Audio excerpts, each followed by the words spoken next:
Right now, it's New York's #1 news with Joe Torres and Tanya Rivero. Ryan Field with sports and meteorologist Jeff Smith with the exclusive AccuWeather forecast. Now, Eyewitness News at 6. Prayers from around the world, from outside the Pope's hospital in Rome to Midtown Manhattan. Well wishes abound for the pontiff's recovery. Now concerns focus on the Pope's kidney function after he released a Sunday morning homily to the faithful.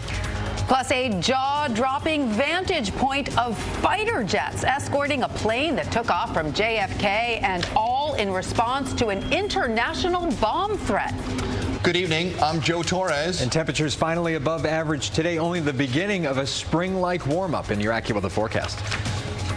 Good evening, everyone. I'm Joe Torres. And I'm Tanya Rivero. We will get to those stories in just a moment, but we do begin with breaking news. A deadly boating incident. It happened in the water off Staten Island. Police tell us the vessel capsized in what's called Ambrose Channel. 5 people had to be pulled from the water. 3 did not make it out alive. Right now, 1 person is in critical condition. Another is reported stable. Both the NYPD and the Coast Guard were on the scene to carry out those rescues. Eyewitness News reporter Sonia Rincon is there. Sonia. Yeah, Tanya, we're still waiting for information about what type of vessel this was and who was on it. You can see the Verrazano Bridge behind me. This happened pretty far south of there in the Ambrose Channel. What we do know is that the FDNY, NYPD, and Coast Guard responded to the channel and removed several people from the water after a boat capsized. 3 people are dead. 1 is in critical condition, the other in stable condition. It's not clear if everyone on this boat was accounted for. The Ambrose Channel, again, is between Staten Island, Sandy Hook, New Jersey, and the Rockaway Peninsula, so pretty far south of the bridge there. This happened at around 3:20 this afternoon. The weather is a lot milder than it has been, but still a chilly day to be on the water. The water's still extremely cold, and being in water like this for very long would certainly put you at risk for hypothermia. It is not clear, though, if that is what happened here or if the victims were somehow otherwise injured. The NYPD and Coast Guard, we are told, are the agencies whose units pulled the victims out and brought them to shore to be transported to hospitals. The FDNY did also send its Marine units from this location where we are, and we saw some of their personnel returning.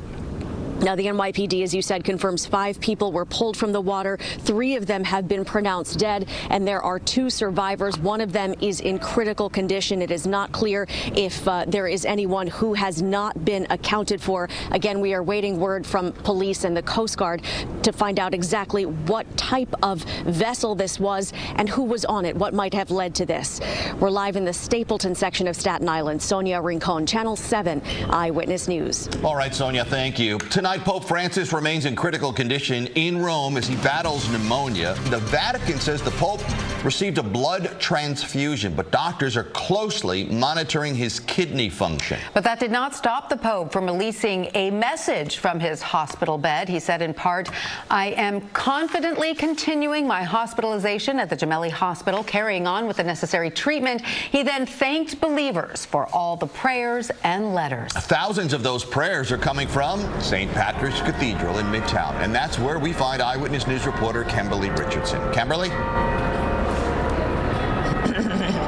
Well, Joe, a bit of good news today. The Vatican says Pope Francis is, quote, vigilant and well-oriented. Here at St. Patrick's, Timothy Cardinal Dolan tells me he's getting word the 88-year-old is actually eager to go visit other patients in the hospital to bless and pray with them. For now, that's not an option.